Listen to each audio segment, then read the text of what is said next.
Good morning. I'm Dr. Johnson with Johnson Medical Associates. I'm happy to have with me this morning Dr. Center.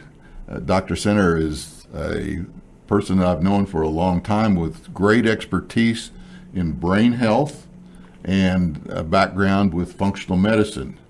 He was a Marine, combat Marine, went on to get his PhD in psychology, and has been practicing psychology now for how long? Almost 20 years. 20 years. And so I'm also very proud to have his son work for me and do similar things as to what we're going to talk about this morning.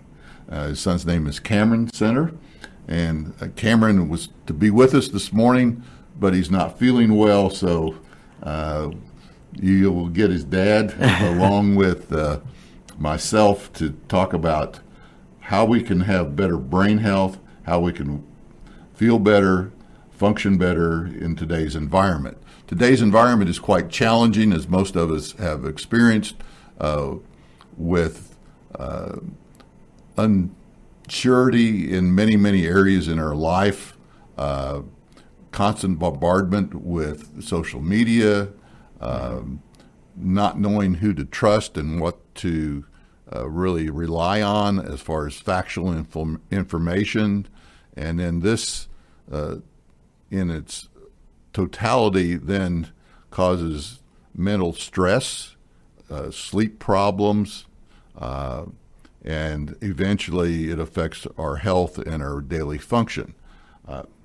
So in your background, you've worked with functional medicine people, you have your own clinic where you work and focus on brain health. What should a person look for if they aren't feeling well, having trouble with their thought processes, having trouble with their mental acuity? So many people just come in and say, I have brain fog.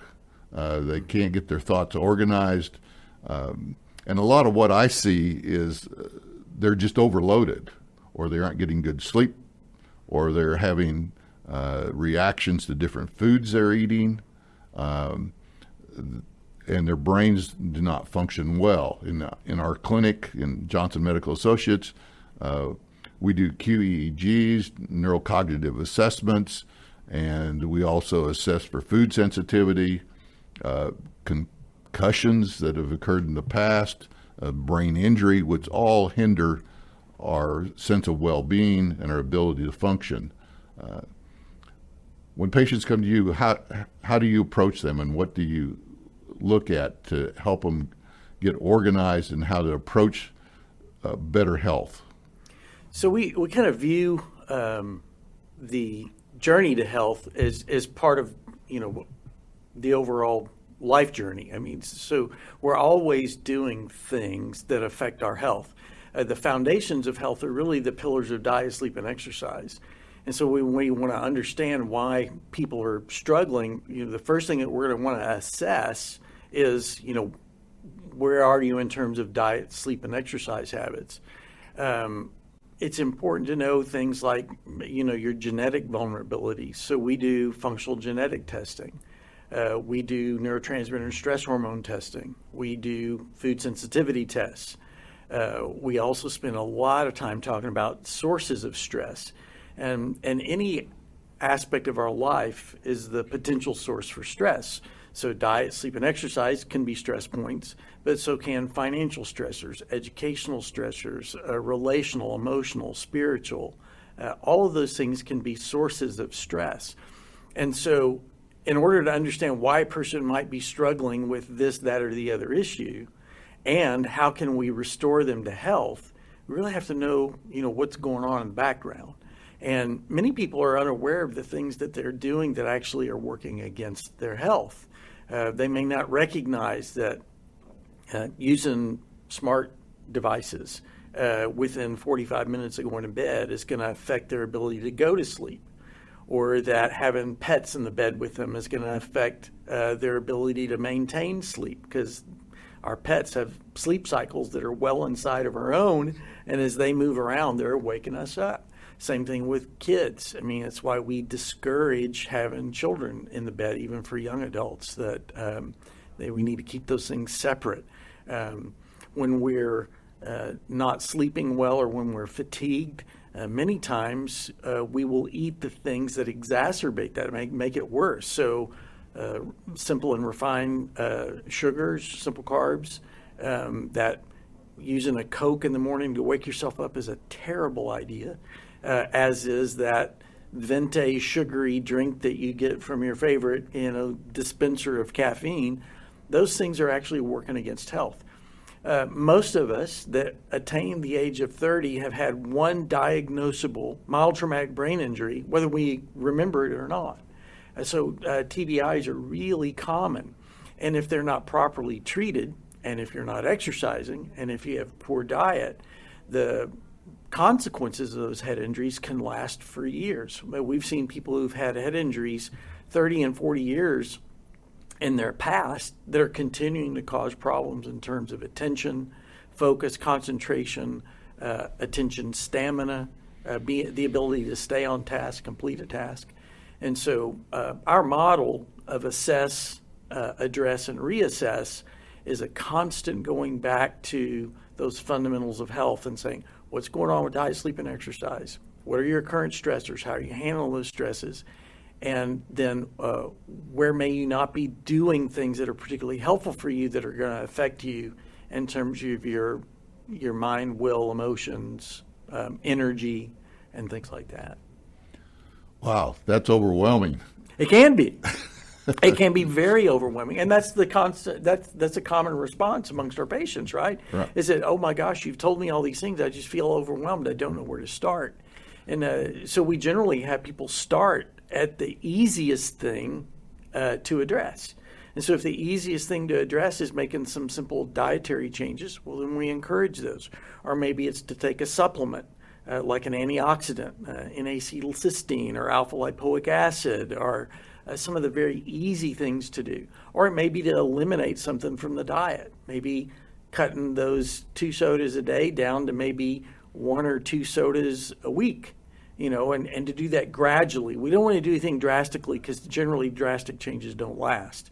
We want to start low, go slow, so that we can maintain the gains that we get from making these changes.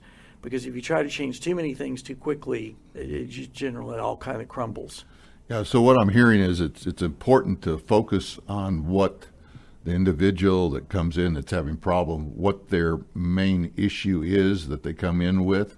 So if they come in with a problem of focus or come in with a problem of fatigue, then to approach a diagnostic modality or modalities that will help them.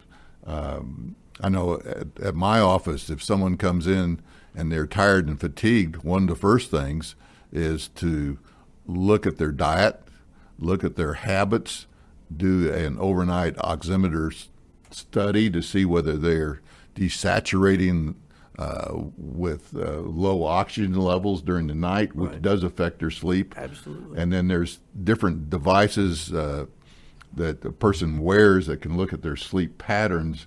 And we were talking about that before the show, about which ones are the best and what ones work well to kind of help us look at our sleep patterns. So when a person comes in and wants brain health and they have a certain pattern, are there certain initial screening assessments to help get focused, to help you focus on what the patient is concerned about, and then how to assess whether that's the real problem or whether there's an underlying problem, which we deal about in medicine on a daily basis, looking at the underlying, the triggering causes. A lot of people come in and they want a diagnosis, right? They want to tell me what's wrong with me and then give me something to fix that. And so I don't know that it's particularly helpful when we're talking about a functional perspective, because many things that we're going to give you are things to do, not things to take. And I think there's one of the things that's been a consequence of the technological innovations in the medical field just broadly is the idea that there's a pill for everything. And so what we want to do is disabuse people of the notion that there's a pill for this. Many things are going to be directed at making lifestyle changes that you can do. One of the things I like about, there's a popular author out there by the name of Jordan Peterson right now, the psychologist, and one of the things he says is, what's one thing that you can do, that you will do today, that will make your life better? And so there's a whole range of things that we can ask our patients to do that they can do, but it's a different question altogether, is will you do that? And so when I ask people to stop drinking sodas, they can do that, but a lot of them won't do it. They're just not willing to. And so part of the assessment is, what are the things you can do? What are you able to do? And what are the things you're willing to do? I'm not going to ask you to do something you're not willing to do, because it's going to frustrate you and make you angry at me. And then that puts me in a position where I can't help you anymore. And so our assessments are going to be oriented toward finding out what a person's strengths are, what their current abilities are. And most people, when they come to us, feel like they don't have any strengths. They don't feel like they have any resources. And so they're just out of control. Right. And so part of what we're trying to do for them is to reestablish, no, there are things you can do. You may not feel like it right now, but there are things that you can do. They're going to help you get better. And many of those things you already know how to do. So we're just going to remind you of those things you already know how to do that work, and then remind you to implement those as a part of a daily strategy. So we start with some just basic questionnaires. I'm an Amen method professional, and Dr. Amen has taught us to ask some very good questions about diet, sleep, and exercise. We ask about a head injury a minimum of 5 times, because most people who have a mild traumatic brain injury actually will forget that they had it. And it's not until you just probe incessantly that go, I fell out of the high chair when I was 2 and then down the stairs when I was 4. Does that count? It's like, yeah, that counts. Yeah. Or I was in an injury on my bicycle and I cracked my helmet when I was 14. Does that count? Yes, that counts. And so we assess with questionnaires. I do a protracted interview.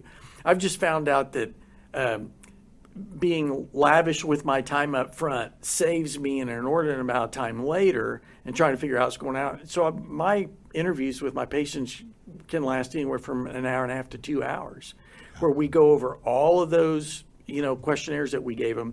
And then from that, I can select what instruments I want to give in terms of cognitive tests, neurocognitive tests, do the EEG, QEEG, take that whole head recording, right. Then do functional genetic tests, neurotransmitter stress hormone tests.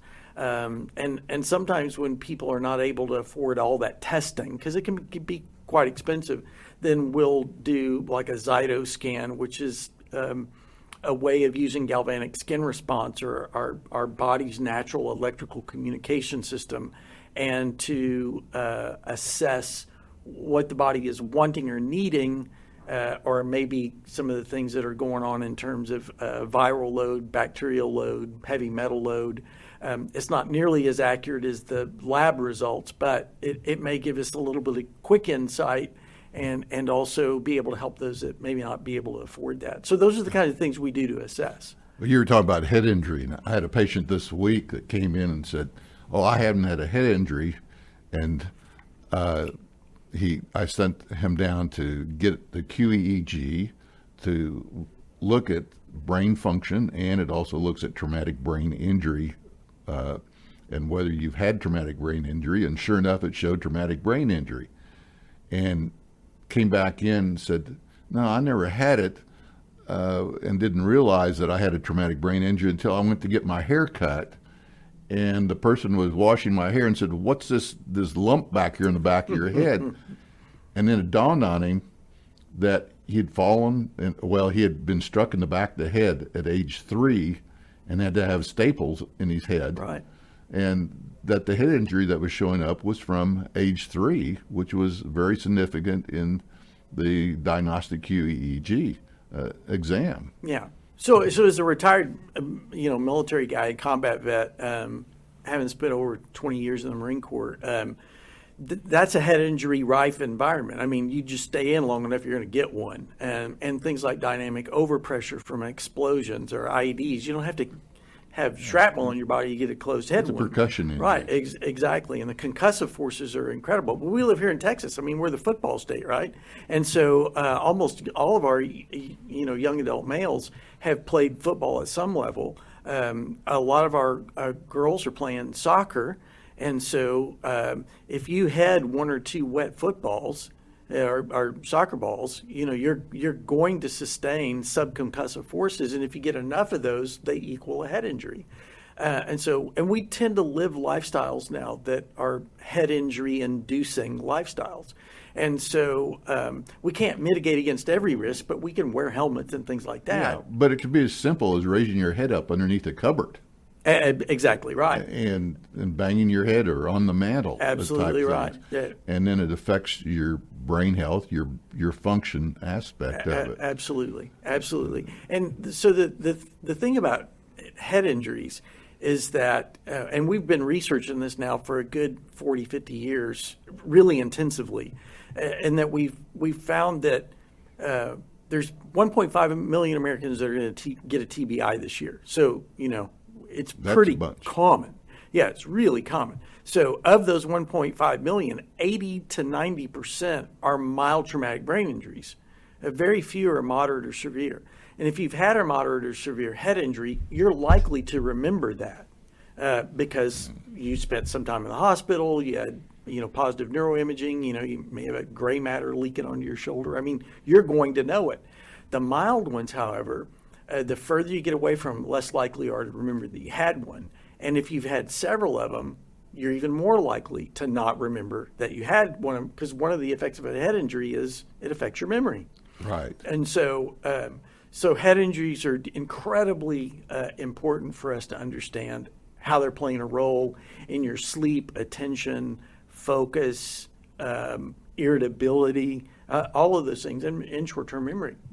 Really important. So the message to the audience is that if you're having these problems, as you just mentioned, which is focus, irritability, memory, it pays to look back, think about your history, what has happened to you from banging your head, being knocked out, falling off your bicycle, and then getting assessed. And that assessment is really pretty easy with a QEEG. And it's quantitative, yes. It's factual, and it's based on very, very good science, and it's non-invasive. And we do that at Johnson Medical Associates. You do that at your practice in Fort Worth. Cameron, your son, is an expert at this. He works for me, and thanks to you, you got us hooked up, and we are able to evaluate that. And it's a very valuable part of an assessment for health in general, because your sleep patterns and how your brain works determines what you do each day. Yeah, the reason I got into this field to very begin with was I was working in the hospital doing hospital-based therapy, intake assessments with psychiatric patients. And I just became really disillusioned with the, kind of, here's your label, now here's the pill that goes with that label. And I was told by the medical director of the hospital I was working at, hey, why don't you read this book, Change Your Brain, Change Your Life by Daniel Amen, and see what you think. I mean, you're apparently disillusioned with the way we're doing things. He's got a different way. And so when I was reading that book, there was one sentence in there that just really hooked me. And I mean, that was well over 20 years ago that I read that book, and I still remember to this day reading the statement, why are psychiatrists the only physicians in all of medicine that don't image the organ that they work with? And I was like, wait, I had to read that again. And so Dr. Amen had also been doing neurofeedback, which is the interventional side of QEEG, not the assessment side. And he actually started in that before he got into SPECT imaging. And so since I'm not a physician, I couldn't do SPECT, but I could do the EEG, QEEG. And so that's actually what launched me into my career. And so being able to look at the EEG, having a symptom, pattern, that I can go back into the EEG and look and say, well, where does that thing live? So attention tends to live in the frontal lobes and in the anterior cingulate. Those are the things responsible for attention. Our mood, temporal lobe, frontal lobe, visual processing, occipital lobe. And then there's more discrete areas within those for more discrete functions. But when we start looking at the brain from a functional perspective, then we start getting rid of all these labels about depression, anxiety, whatever. The deal is if your brain doesn't work right, you can't work right. It's not like you don't want to, you just can't. Right. And so we want to remove those labels that tend to be debilitating just in and of themselves. I can remember working in the hospital and I have somebody, a new patient come in and I go to interview them and I'll say, hey, I'm Dr. Center. I'm here to work with you. And they go, well, I'm bipolar. And I said, well, it's funny because the chart says your name is Bob Smith, not bipolar. And so you're not your label. And Right. so let's get rid of the labels and find out what's going on. What's going on genetically, what's happened with your life and circumstances, what your diet, exercise, and sleep patterns look like. What are some substances that you may be taking that are not necessarily good for you? We know that alcohol can be a mild sedative, but it can also tear up your sleep. Take too much of it, it's intoxicating. A lot of people think that marijuana, particularly the active ingredient THC, tetrahydrocannabinol, they think that it's not harmful. But if you start taking that in your early teen years and you continue to take it, you're going to have a 10-point permanent loss of IQ. And I don't know any of us who can afford to lose 10 points of IQ. I certainly can't. No. And so these things that we're ingesting are going to affect our brain health. And we just need to be really careful of what we're taking into our bodies. Well, you see so many people now having trouble functioning in the workplace or have anxiety. And what we're talking about today is how to look at the underlying stimulating factors that create this in an individual, whether it's their brain hormones. We talk about measuring. Those are neurotransmitters like serotonin, epinephrine, norepinephrine, dopamine, PEA, which involve your mood, your sense of well-being, your focus, your energy level. So it's important that we look at brain function as we do with QEEG. Yes. And then we look at brain hormones, which affect our mood. In standard type medicine, a lot of people are placed on different mood altering medications. Well, typically we don't have a Prozac deficiency or a Xanax deficiency. Precisely. We have brain dysfunction from whatever underlying reason, whether it may be injury, as we've been talking about, diet, whether it's an actual food allergy or whether it's a food intolerance. I see many people that are gluten intolerant, Yes. or are close to having celiac disease, and there's a genetic test that we do for gluten intolerance. And I find that people are much more compliant with a diet, a gluten-free diet, if they know genetically that they can't tolerate it. Absolutely. And Yeah. so I use not only the test as a diagnostic tool, but also as an incentive and an understanding process so that they are more compliant and understand what will happen if they are not compliant. And we don't assume that any of our patients want to feel badly. I mean, Right. if you knew that this thing was making you feel bad and you knew that that was the source of it, you probably wouldn't do that. And so we approach our patients with the information that what we're going to give you is going to give you some insights as to why you may be feeling this way. And there may be a combination, it's almost always a combination of something that you're doing or not doing in combination with your genetic makeup that's causing these things to happen. So if you have the gluten intolerance or celiac, that has a genetic basis, and it may be different from siblings, children, or parents. Maybe one parent that had it, but the other one didn't. And so there may be things that people in your household can eat that you can't. And that becomes a challenge, particularly if you're the mom, who has the issue, and you're trying to feed these people, and yet there's things that you're having to make for them that you can't eat, or vice versa. It becomes very difficult to meal plan for a family around the individual variations, and yet it's what you've got to do. Well, I find it's the easiest that the mom has the problem. Yes. Mom just makes everybody eat what she eats. Yeah. Exactly. But also, the offspring then have one of her genes. And so if she has quite severe gluten intolerance, then most likely the offspring will have one of those genes. Right. And if you really ask the question, well, what are their bowel habits? Do they have abdominal pain? Exactly. Are they getting sick frequently? Then they're having the problem too. And a lot of times, mom gets her diet straightened out, and the kids do a lot better in their attention, right? Less hyperactivity, sleeping better. Well, actually, we've kind of wandered into, accidentally, but maybe on purpose, that really the root of all diseases, we think of disease as inflammation. And so when we look in the brain, for example, everything that you can think of as a brain health diagnosis, whether it's depression, anxiety, PTSD, all the alphabet soup, OCD, ODD, all that stuff is pro-inflammatory. And so if we look at the source of inflammation, diet is right up there, but also lack of sleep is inflammatory. And once you get an inflamed system, the brain is actually at the tail end of that. That means the rest of the system is already inflamed. There's very few things where the brain is the primary source of inflammation.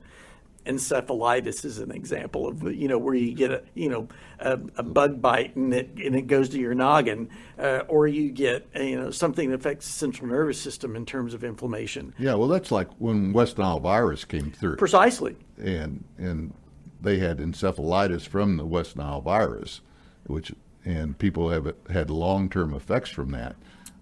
And so that's where the brain is affected. Right. But the brain has its own immune system. And so it tends to do a pretty good job of keeping inflammation down. But the way that the brain and gut communicate there's 9 times as many pathways coming up to the brain as there is going back down. And so if the gut's not happy, it's telling the brain that there's an issue. Exactly. And that's the vagus nerve, just for people who are wondering.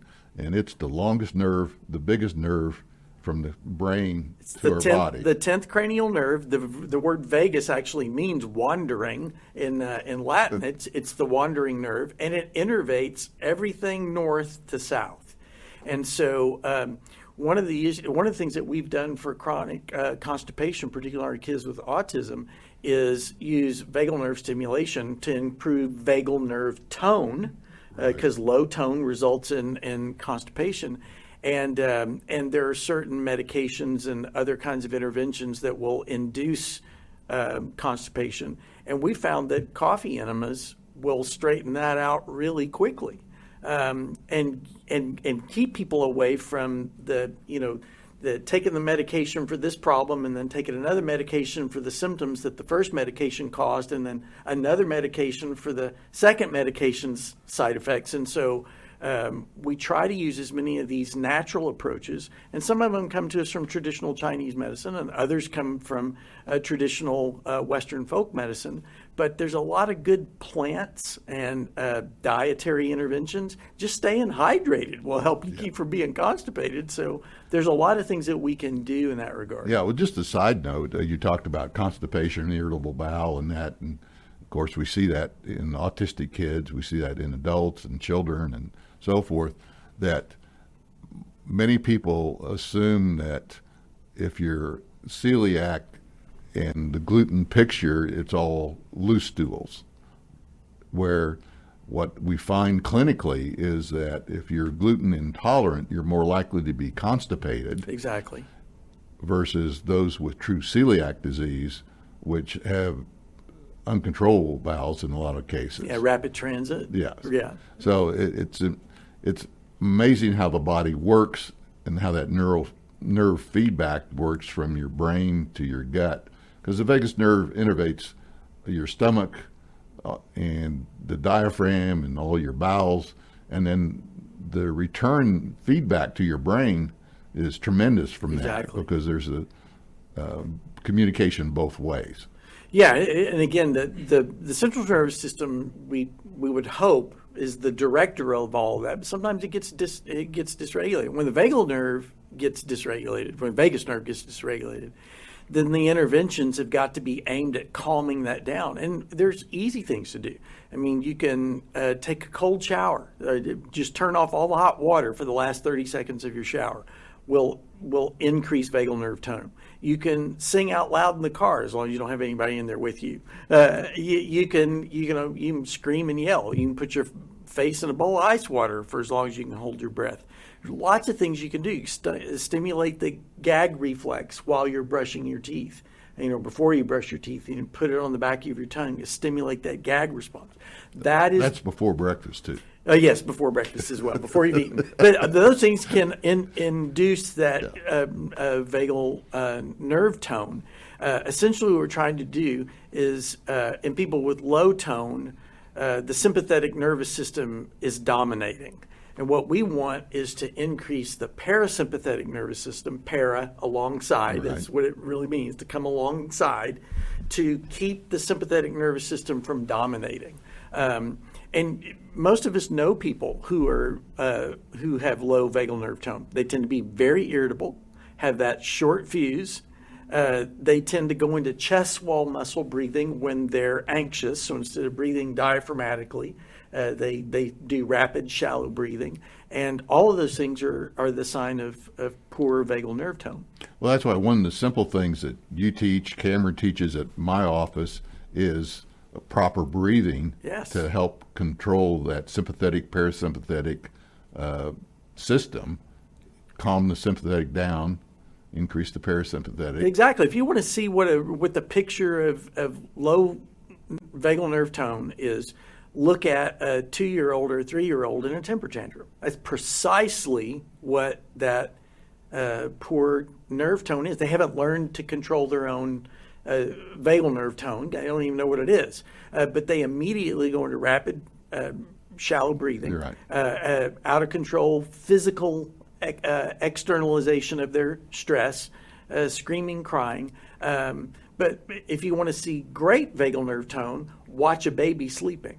Those deep, deep, deep breaths. Right. And the very relaxed body posture. And so we know how to do these things. We just have to remember them. Give us an example of how to calm that sympathetic nervous system down with your breathing techniques. So one of the things that we have people do is to place a hand on their chest and another on their belly, just right below their rib cage, right. And to breathe naturally or normally. And watch what hands move. If that top hand is the one that's moving and the bottom hand isn't, well, then you're using your chest wall muscles to breathe, and you're going to be predisposed to poor nerve tone. It's a sign of that. So the way to overcome that is to do a little bit of plank in your chair and to take some deep, deep, deep breaths. See that top hand move, bottom hand move, and that top hand stay still, and then to increase your breath cycle length so that you're going all the way in. You hold it for a count, generally of 20 to 30, and then let it out slowly, slowly, slowly let it out, and then hold there again, and do that for about 10 or 15 breath cycles, and do that throughout the day. And you'll feel yourself being calmer coming out of that. So you count, how long do you count on the inhalation part of it? So it depends on how long you've been doing that. So I've been doing diaphragmatic breathing now for about 40 years.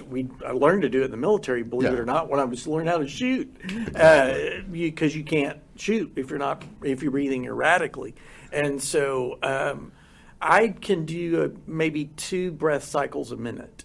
We recommend people do more like 5 to 6 breath cycles a minute, so they're not holding their breath to where they're gasping at the end of it. Right. And then to just let it out slowly, in through your nose, out through your mouth. That's kind of like one of the keys. Well, one of the things I've heard, in to the count of 4, hold for the count of 4, and out for the count of 4. So it depends on how you count to 4, right? Yeah, you do exactly. 1, 2, Well, 3. Are you doing 1001, 1002, which is what most people do when they're doing a count of 4? But yeah, so 4 seconds in, how long to hold? Again, you want to hold until you feel the urge to exhale. Okay. Yeah, and That's the optimal. That's the optimal. Okay. And it'll take you, well, the longer you do it, the longer it'll be before you have the urge to exhale. So as soon as you feel the urge to exhale, then exhale through your mouth and blow it all out. You want to feel like you're getting it all the way out. And when you're breathing in, you want to draw it like you're feeling like you're pulling that breath all the way down into your toes. You want to pull it as deeply as you can. And then hold it. And initially, it'll give you a little bit of a burn sensation. You'll feel like you got a little bit of lung burn going on there. But eventually, you'll be taking it. There's an estimation that Americans probably only take 25 to 30% of the lung capacity as they're breathing. They don't take full breaths. And again, one of the things that we have with smart devices like Apple Watches is that it'll measure your breath cycle, and it'll give you an estimation of your VO2 max. It'll give you an indication or an approximation of how much air you're actually getting in when it is that you do breathe, and it's a measure of breathing efficiency. So I often wonder, and you may have the answer, as how much focus, like on the Apple Watch for these vital signs or the monitoring of your breathing, is healthy, and how much is getting into the OCD type realm. Right. So, because I see people come in really focused on just one area or another area, and it's really caused imbalance in their thought process. So how do you help those people and help them to get focused on the right amount of knowledge, monitoring, versus being overly concerned? Well, you raise an interesting point, and that is, can we focus on our health to the neglect of our health? And the answer is, yeah, we can focus on anything to the neglect of things that are really important. We encourage tech breaks, even from your health monitoring devices. And so I know that people want to track their sleep, and then they want to track their steps, and they want to track their calories. And they even have programs now where you can take pictures of what you're going to eat with your phone and estimate your calorie intake based on the picture. You can go overboard with that.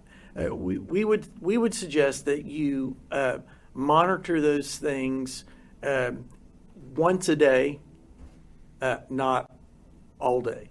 And the best time to do it is just before you go into your evening mindfulness exercise, where you're getting rid of all technology.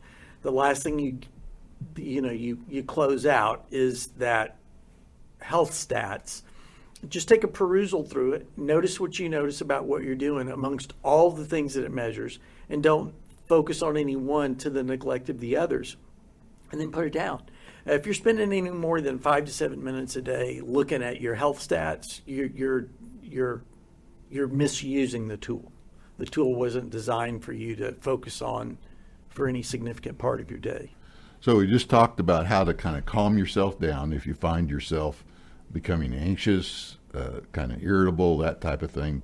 And the breathing exercises during the day is a super easy way to do that. You can do it wherever you are. Exactly. Just take a couple minutes, do the breathing exercises. That will help calm the brain, calm your whole body system down. You just mentioned about using smart devices, watching TV. What, and that's helping to calm your brain down at night, is to give your brain a rest. What do you perceive as a healthy type pattern during the day on how you structure a healthy day, and then how you get yourself set up for a healthy sleep at night? Well, one of the things we tell people is that smart devices will make you stupid. You got to be really careful with how you're using your smart technology. Well, first of all, don't introduce it to your children in an all-at-once fashion. So we don't hand them a smart device at elementary school and then have unlimited access to that device, during the waking day. There should be limits on it. And again, kids, we've seen it. We've gone into rooms with children who all have smart devices, and they can be sitting next to the person that they're communicating with, but they're doing it over their smart device. They're not even talking to one another. We've seen adults do that, all be in the same room together, but they've got their phones out. And so we need to disconnect from those as often as we can, as much as we can, so that those things don't dominate our lives. Part of the problem is that many of us that have busy schedule have moved our schedule over there. We get our email there. We get our text messages, our phone calls, our directions to get to and from places. And so we are interacting with them a lot. And sometimes it's healthy, and at other times it's not. So the question is, well, when is it not? Well, when it's keeping us from being able to interact with people because we're having to check our phones and we're having to attend to what's going on our smart device instead of the person that's right in front of us. So I recommend you have a place to park your device when you don't need to have access to it. A lot of corporations now are recognizing that there's a significant loss of time and dedicated effort to the company due to smart devices. And so they now are requiring employees to lock them away in a central location. And you have to come check your device out. You can't just, can't use it all the time because of time lost. And so the devices themselves have the ability to track your usage of them. And if you find out that during the waking day, you're using those devices more than 3 or 4 hours, you're probably in the danger zone of too much usage. In the 45 minutes before you go to bed, you should eliminate all of those devices altogether. A lot of the devices, you can now take the blue light away from them so that they don't affect the onset of sleep as much and get smart device-induced insomnia. But people think that, well, if I just use my filters, then I can use it all the way up until bedtime. And no, because you're still stimulating yourself with the information that you're consuming. And I say, well, I can read a book on it. Get a paper copy and read it the old-fashioned way. Go old school with your nighttime reading. Use yellow lights or incandescent lights, or those that can mimic warm light. The LEDs now can be tunable to warm lights. Do that in the 45 minutes. Turn the TV off. Put your iPad away. Don't sleep in the same room as your smart devices. So I hear people say, well, I use it for my alarm clock. Go to Target and get you a $5 alarm clock. You don't need to use your smart device to wake you up. Now, I think the exception would be, and where I would be willing to fudge a little, is if they're using an Apple Watch to track their sleep. Then, you can have that tech because it knows to silence itself from all, texts and things like that, phone calls. So that would be maybe one exception, is the smart worn devices that help track your sleep. Otherwise, get them out of the bedroom. For one of the things, you get an EMF from them. The electromagnetic fields are all around us, and if we have cell phones on, iPads on, things like that, those things are radiating us, particularly if they're within 6 feet of our heads while we're trying to sleep. So it's best to get those in another room, plug them in, turn them off. That's the best thing to do with those things. Exactly. So we've talked a lot about, assessment, being aware of your own body, how you're functioning, and what you're doing to cause dysfunction, whether it's food you eat, the devices you're using, putting yourself in situations where it creates anxiety or stress. And then we've talked about how to assess the individual, whether it's with food sensitivities, QEEG to assess your brain function, whether you had a TBI. And as you've stated, anybody that has played sports to any extent that requires a helmet, or hitting the ball, or you've fallen and hit your head, or fallen off your bicycle, it's important that assessment be made to see about TBI. Yes. And the easiest, most economical way to do that is with a QEEG. Absolutely. So it's got great facility. It's relatively inexpensive when compared to other neuroimaging techniques. It is a functional brain study. It is not a structural study. So you think of structural studies as being like MRIs, CT scans, X-rays. Those look at the structure of the body. Functional imaging like SPECT, single photon emission computed tomography, functional MRI, fMRI, PET scans, positron emission tomography, or QEG, quantitative electroencephalography. Those are specifically looking at brain function. So how's the brain working or not? And of all of those, EEG is by far the least expensive. You don't have to climb inside a tube and listen to loud sounds like Woody Woodpecker banging on your skull. Sure. It's passive. We're sensing the electrical activity that's coming off the scalp. So we're not talking about anything that's we're introducing any radioactive isotope into your body like we do with SPECT or PET or fMRI. We're just looking at what's coming off the head. It can be done in an hour. The results are almost immediately available, and we have some great insight into how you're functioning. The only caveat about QEG that differentiates it from the other studies is that we cannot use it diagnostically. In other words, we don't diagnose a head injury with QEG. We have a head injury either by diagnosis or history before we do the test, and then we see what are the functional deficits as a consequence of that. Well, none of the other functional tests actually are diagnostic of a head injury unless you have a significant traumatic brain injury where it's actually killed the brain cells. Right. fMRI being a hybrid can do a little both the structural and functional. And so but it's rarely used that way. Exactly, and it's quite expensive, right. And most insurances won't pay for exactly. it. And early on, I used SPECT scan quite a bit, but the cost of SPECT scan has just gone up astronomically.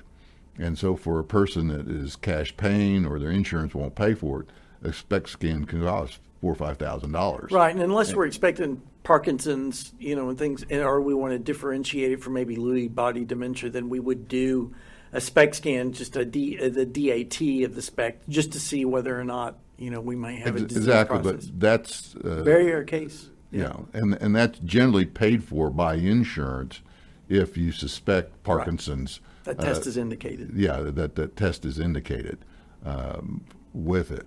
So as we go through, we've made some diagnostic testing or done some diagnostic testing, kind of focused in on what the person's goal is.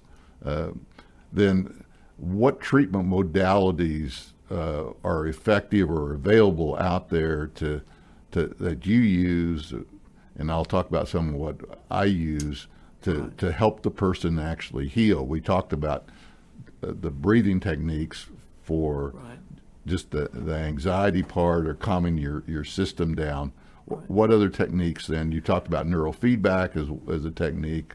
Can you explain a little bit on how those are used and how you use them, what you see as results? So I'm going to back up just a hair. So I told you the process we use, we kind of label it assess, address, and reassess. And so the point of the assessment is to find out the what and where. And we hope that we have convergent validity, which is a technical term. All that means is that all the tests that we're doing are pointing to the same thing or things. And so our neurocognitive test is pointing to memory, mood, and maybe attention issues. And then our QEEG is pointing to that. And our neurotransmitter and stress hormones are saying there's a phenylethylamine, PEA deficiency. Well, that's going to affect attention. And there's a dopamine deficiency. It's also going to affect attention and mood a little. And serotonin and GABA may be low, or glutamate may be high.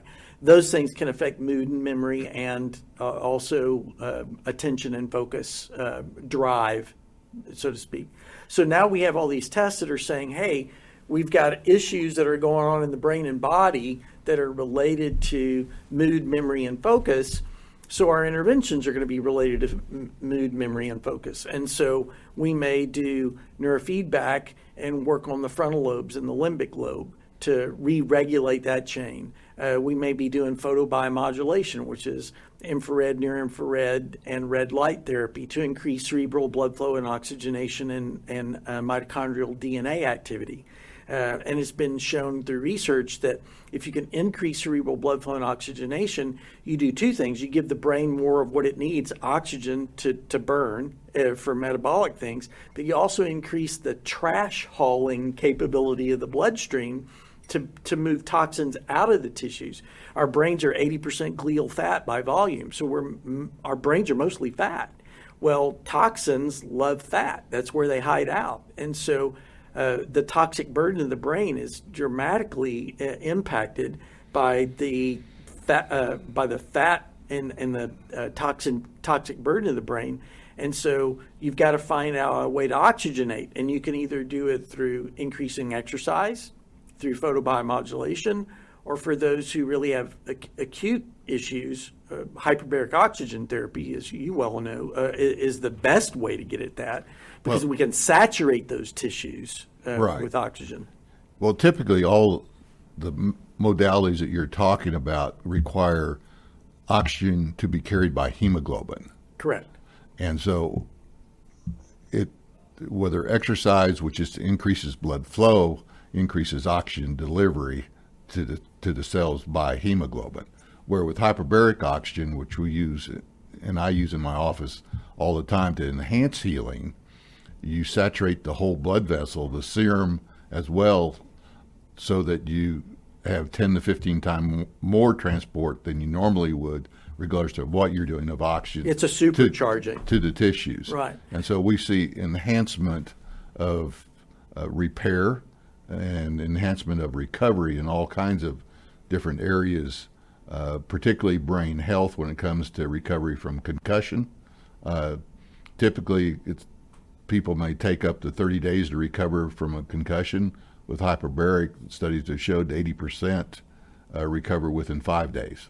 So some of my patients struggle with post-concussion sequelae for as long as 2, 3, 5 years. Oh, yes. Yeah. And so one of the things that we found is that doing red light therapy over the carotids while the person is laying down not only increases that oxygenation, or actually increases blood flow. Right. You also get a boost in the function of the glymphatic system.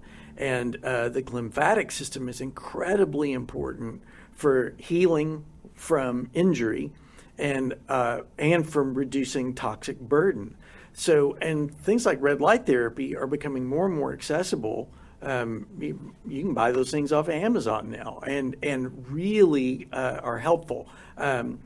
We've also discovered with photobiomodulation, this red light therapy, right, that your body position actually has a lot to do with how well the intervention works. And so using a neck wrap with a red light or infrared therapy while you're laying down is going to have a significantly greater effect than if you're sitting up or standing.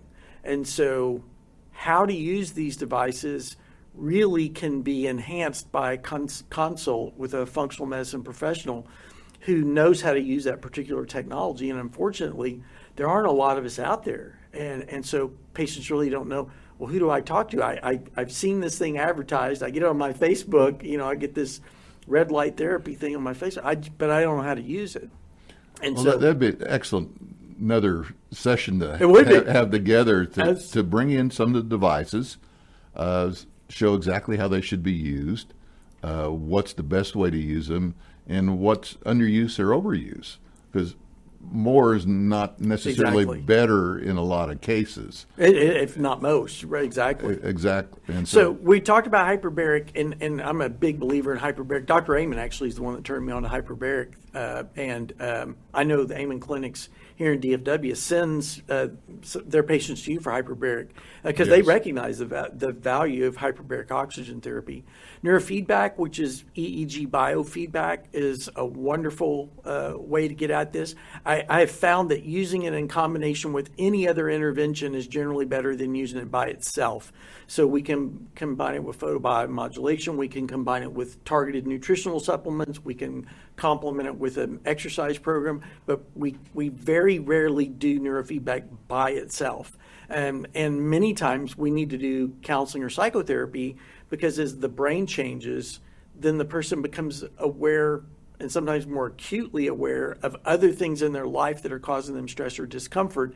And so having the ability to talk to somebody about how to make changes and implement them in their life and relationships or job environment, things like, and having somebody to be able to talk about and process those things is really important. And so coaching, brain health coaching is a great way to do that. You don't necessarily need to talk to a licensed psychotherapist, although there are times when that's absolutely essential. But being able to talk to a brain health coach or a health coach in general can be extremely helpful about how do I incorporate these changes that are coming as a result of all these good things that I'm doing, because you're going to find resistance. I mean, you think about couples. Anytime one of the spouses decides to get healthy, there's going to be pushback from the other spouse who may not be ready to be healthy. They may not be ready to take on diet, sleep, and exercise changes. And so being able to talk to somebody who can keep you encouraged to keep doing those things that are making you feel better, and not feel like you're leaving your spouse in the lurch, but like when they're ready to get healthy, and when they see me feeling better, happier, more engaged with life, then they'll, hey, I want to do that too. And then you're in a better place to help.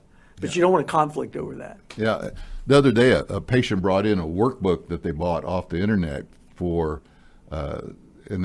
I looked it up, and they have all kinds of workbooks now you can buy to help with your behavioral problems, whether it's a borderline personality disorder or whatever. Have you looked at those workbooks? And there's some are better than others. It's kind of like the old joke about the guy that goes into the bookstore and he asks for the self-help section, and the person in the store says, well, if I told you, that would defeat the purpose. And so, I mean, the idea of self-help is, it can be empowering. But all of these things come with a philosophical underpinning, or a perspective that they come from, and you need to be aware that there's baggage with all of those things. So, be a smart consumer. You certainly, if you're an evangelical Christian or a Catholic, may not find a particular book that comes at it from shamanism or from the perspective of Zen Buddhism is going to be particularly helpful. Although there might be some things in there that you find are very helpful.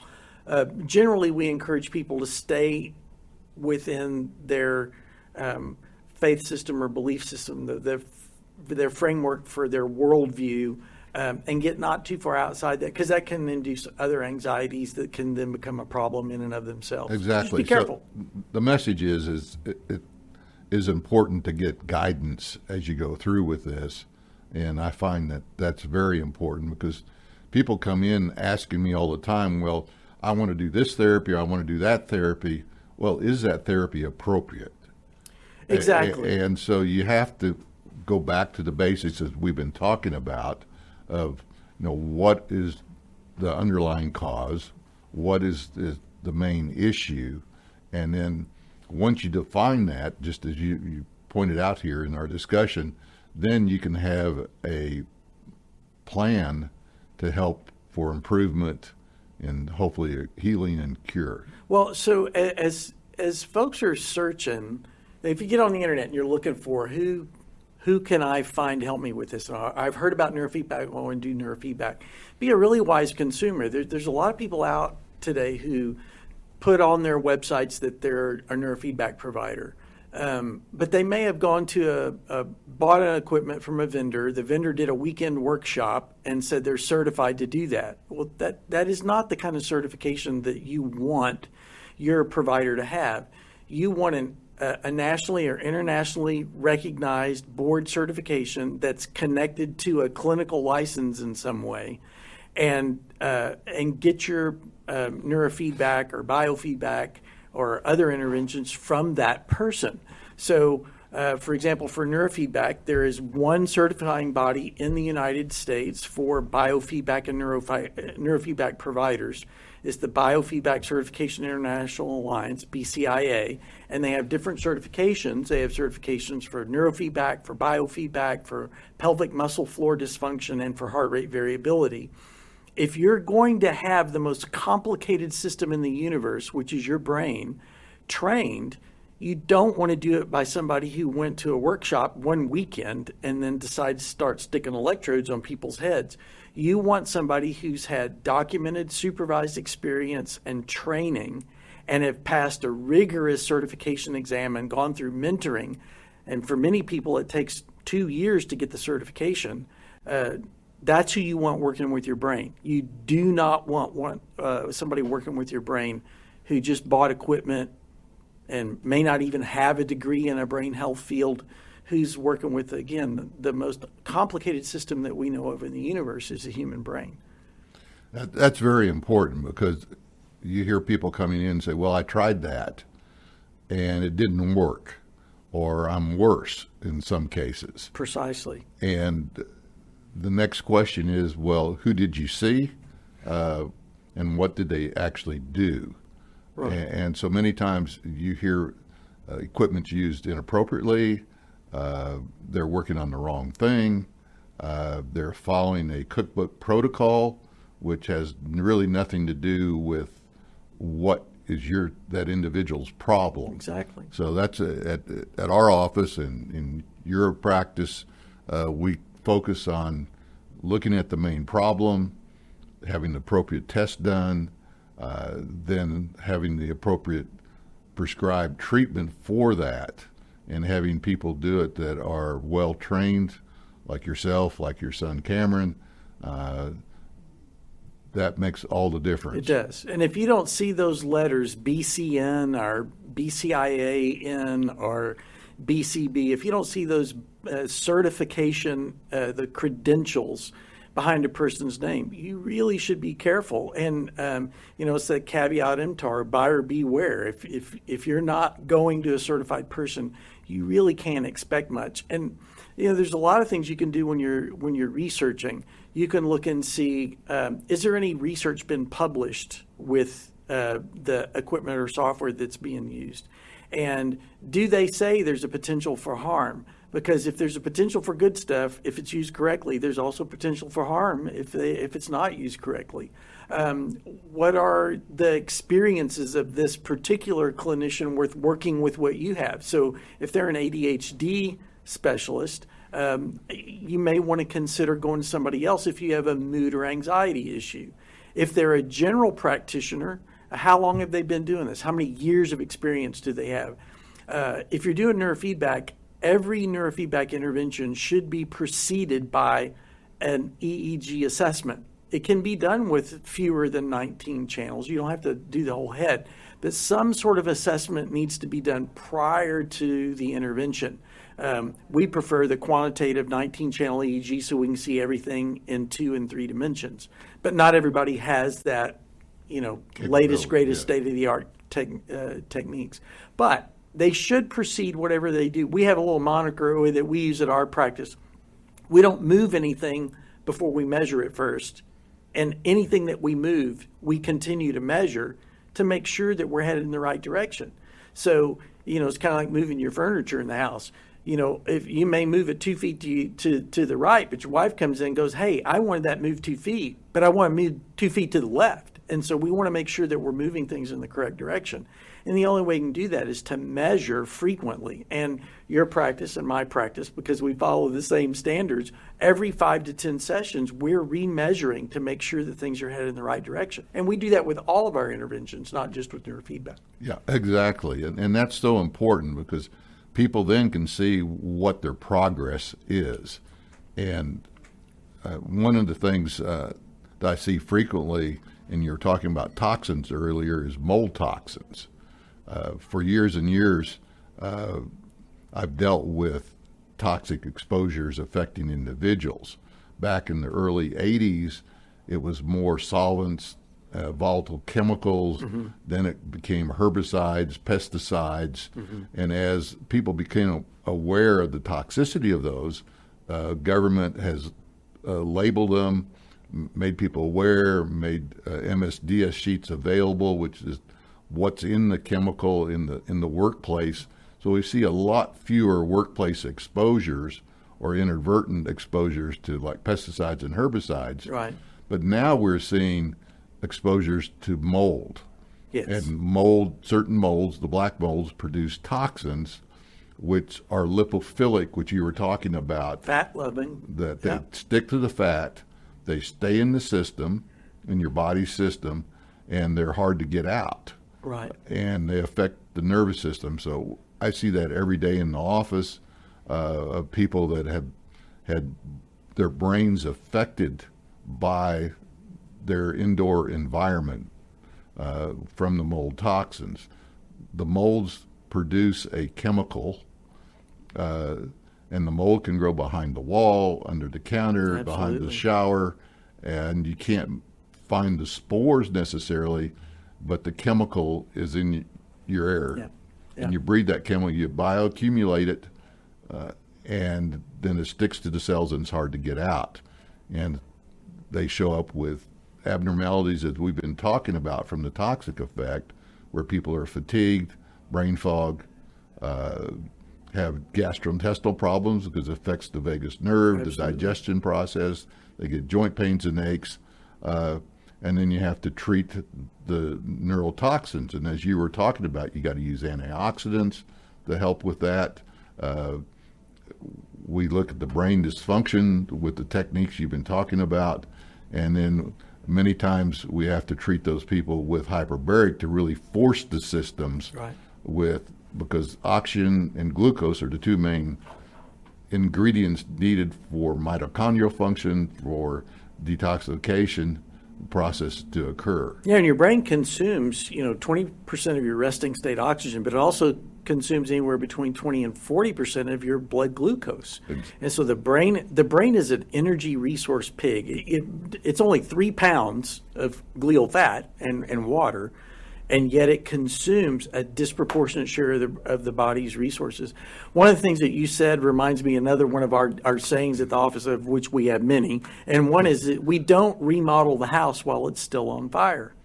And so until we put the inflammation out, we don't really do very many remedial interventions.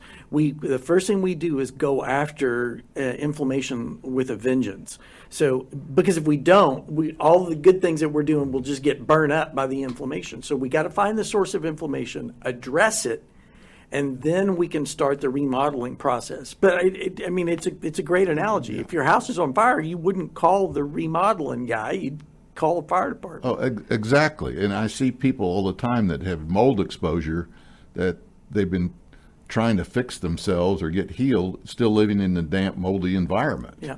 And that just doesn't work. No. The same thing with GI problems. People have come in with chronic complaints of gastrointestinal problems, and they've seen different gastroenterologists, 4 or 5 different ones. They still aren't better, and they're still putting the same allergic foods down their intestinal tract.